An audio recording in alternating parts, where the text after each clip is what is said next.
É uma história boa, só que foi contada de um jeito muito errado.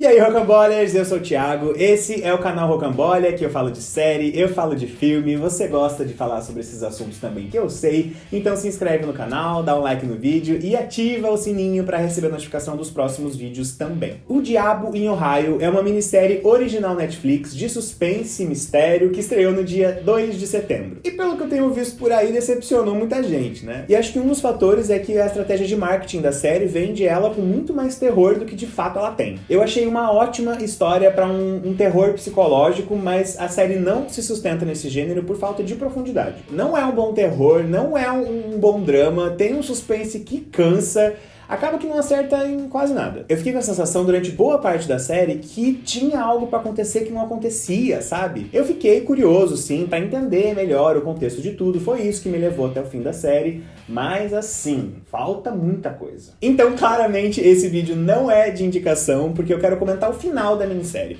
Eu quero falar sobre o caminho que o roteiro fez pra chegar nas resoluções todas, então é um papo com quem já assistiu tudo, porque vai ter spoiler. Se não é o teu caso, corre nesse vídeo aqui, porque eu vou te indicar uma minissérie muito boa para você assistir. Então vamos lá, antes de falar sobre o episódio final mesmo, eu quero passar por alguns pontos do desenvolvimento da narrativa, e um deles é o tal mistério em volta do Enoch, que no fim das contas é o tal do padre lá, o James Dressler, o único sobrevivente daquele incêndio que rolou 9 anos atrás. O Enoch era um mensageiro da luz, basicamente como eram chamados os carinhas que faziam o serviço de vingança pro culto. Eles usavam aquele acelerador barra combustível que vinha dos porquinhos que eles matavam para causar os incêndios mandados pelo Malakai. E essa coisa dos incêndios vem acontecendo desde lá dos anos 20 como uma forma de controle pelo medo. Ou seja, com isso eles tanto apagavam as provas que poderiam existir contra o culto, quanto eles botavam medo nas comunidades vizinhas e nos inimigos que surgiam pelo caminho. A primeira ameaça, na real, era aquele símbolo que formava um triângulo e que funcionava como um aviso, como se eles estivessem marcando o próximo alvo deles. E no último episódio a gente vê esse símbolo lá desenhado na porta da família da Suzanne, e é por isso que o Peter dá meia volta e decide não entrar na casa. Mas voltando ao Enoch, ele se negou a queimar lá a cabana porque tinha um monte de viciado dentro da cabana, e isso não seria só um incêndio, seria uma chacina. Aí depois de uma agressão do Wilkins, ele desmaiou, foi parar no hospital, todo mundo achando que ele era o tal do James Dressler. Então é isso, o Wilkins botou fogo na cabana, matou todo mundo e por algum motivo o Enoch não morreu. A gente nunca vai saber o porquê disso, nem deve ter, mas o que importa é que ele foi levado para o hospital com os documentos do James. Quando o Alex busca pela família do James, ele encontra a mãe dele, a mãe fala que o filho era viciado, não sei o que pode ter morrido de overdose, nunca foi encontrar ele, acha que o filho morreu. Mas assim, já que apareceu uma pessoa no hospital que tava com os documentos do James, é estranho essa mãe não ter sido chamada, né? Ou não ter esbarrado de jeito nenhum na informação de que o filho tava vivo, porque tinha alguém se passando por ele. Mas enfim, esse é o menor dos problemas que esse roteiro tem. Mas mudando totalmente de assunto, rolou um mini flerte da Suzanne com o Alex, assim como rolou uma passagem do Peter com aquela mulher que oferece bebida pra ele, mas isso tudo é absolutamente aleatório, né? Foi mais uma forma de sublinhar ali pra gente, mais uma vez, que o casamento dos dois estava abalado, mas não precisava sugerir uma traição pra gente entender isso, porque já tinham outros conflitos ali rolando faz tempo. É um roteiro que não sabe o que fazer, com vários mini plots que ele inventa ali no meio, e até com alguns personagens, como por exemplo a Ellen, a filha mais velha, que é totalmente irrelevante pra história. Tem um draminha pessoal ali chato envolvendo o Ted e a outra amiga dela, que ela já se envolveu antes. Aí tem um conflito profissional também que surge, mas assim, foda-se, gente, eu não tô nem aí pra essa menina. É uma personagem que o roteiro não apresenta como deveria, então não tem como a gente se importar menos pela trajetória dela. Se a série queria que a gente tivesse algum tipo de conexão com o drama da Ellen, tinha que ter investido nisso lá no começo da série. A única das filhas que tem uma construção um pouco mais dedicada, digamos assim, é a Jules, porque a gente vê várias coisas a partir da perspectiva dela, e é de fato a filha que é mais importante pra história como um todo. Já que a Dani é só a criança fofa que tem uma função muito clara ali no contexto. É a personagem mais ingênua, que a gente vai ficar com medo que aconteça alguma coisa ruim. Essa personagem sempre existe nesse tipo de série, então ok, pelo menos tem uma função ali. E sinceramente comigo funcionou porque ela é realmente muito fofa. Só ela cantando lá naquelas apresentações que me pareceu um pouco forçado, mas tudo bem. Agora vamos falar um pouco sobre o fucking culto, o tal do Amontown lá. E a razão, a motivação de tudo é essa. As recompensas que eles acreditam receber de Lúcifer, do capetão,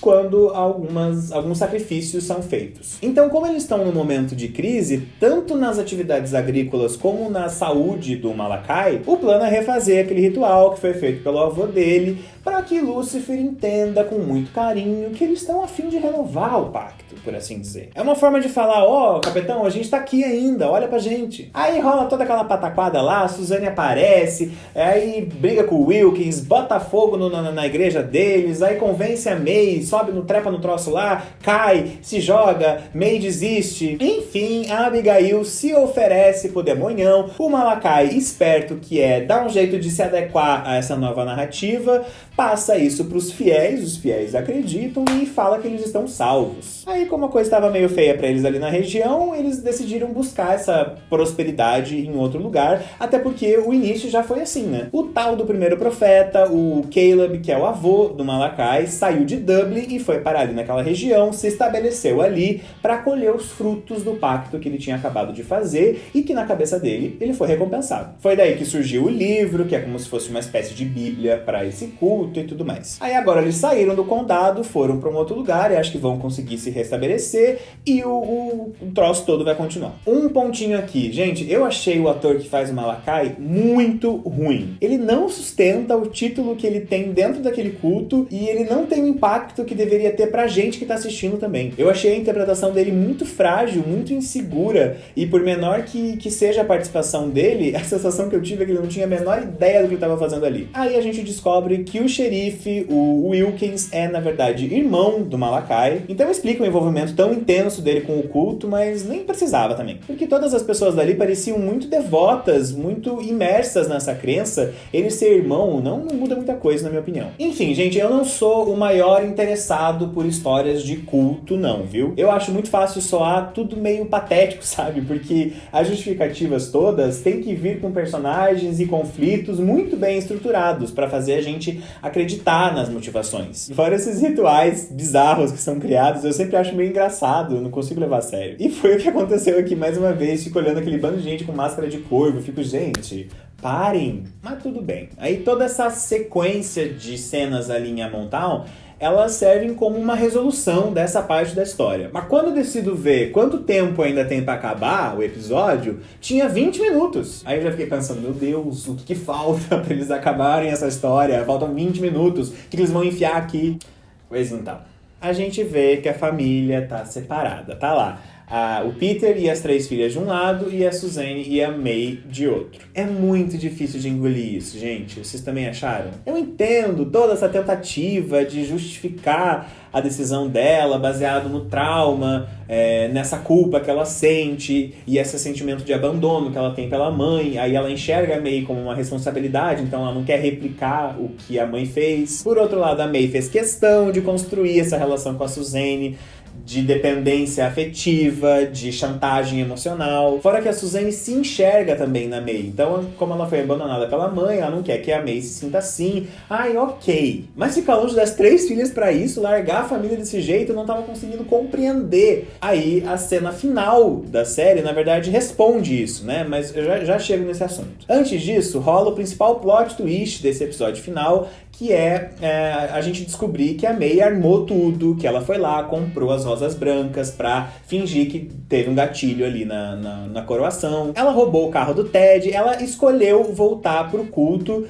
porque ela tava se sentindo culpada por quebrar a porra da corrente e tava voltando atrás e topando ser queimada viva como um sacrifício a ser valorizado pelo Senhor Capeta. E como se não bastasse, ela preparou toda uma oferenda ali, muito maior dessa vez, para garantir que ela tivesse a Suzane só pra ela, porque essa sempre foi a sua maior carência, né? Ela queria uma família normal, uma mãe que a amasse incondicionalmente, que a protegesse, coisa que ela nunca teve em Amontown. Então a gente pode entender que a Suzane tá longe das filhas porque o Lúcifer atendeu o pedido da May. No final do 4º episódio, a Jules fala pra May, você pode ser especial aqui. E deve ter sido nisso que ela se agarrou, porque ela estava disposta a fugir do sacrifício lá, mas não das suas crenças. Isso a Suzanne não conseguiu mudar nela. E, gente, eu entendo essa ausência que a May sente, eu entendo ela ter tomado essas decisões porque ela foi condicionada a acreditar nessas doideiras desde sempre, e era o caminho que ela conhecia para conquistar a família e principalmente a mãe que ela sempre desejou. O que pra mim tá errado em termos de construção narrativa é a série tentar vender ela como uma vilã maléfica ao mesmo tempo que quer que a gente acredite que ela é uma vítima. A parte dela ser vítima é a que mais se fortalece pra mim, na verdade, porque se você for pensar, ela é talvez a maior vítima da história mesmo, que é refém de uma crença absurda desde que nasceu e faz as coisas que faz porque é o que ela sabe da vida. Eu sinto que é o que a série tenta fazer, mas o roteiro é fraco e disperso, a direção é fraca e apelativa, a interpretação da atriz em momentos de emoção é meio ruim também, e aí a série fica usando esses sorrisos maléficos e esse olhar de manipuladora cruel, sugere uma manipulação calculada pela May, e eu acho que o caminho não era esse. Eu acho que a manipulação dela devia ser muito mais sutil, que a gente fosse percebendo isso nos pequenos detalhes e que a gente se sentisse manipulado também, sabe? Porque na minha cabeça tinha que ser uma manipulação que nem mesmo a May soubesse que ela estava fazendo. Pra mim faria muito mais sentido pra história se fosse algo instintivo e não premeditado. E aí, pra mim é isso. O Diabo em Ohio, na minha opinião, não sabe o que quer da sua personagem central, e essa é uma falha imperdoável, porque acaba comprometendo tudo. A HBO ou a Apple TV Plus fariam uma série incrível com essa história, com um puta roteiro denso, profundo, uma pena que tenha parado nas mãos da Netflix. E é isso, gente, fim de vídeo. Se você gostou, dá seu like, véi. E deixa nos comentários o que você achou de O Diabo em Ohio, concorda comigo, não concorda? Vamos bater esse papo. Até o próximo vídeo, tchau!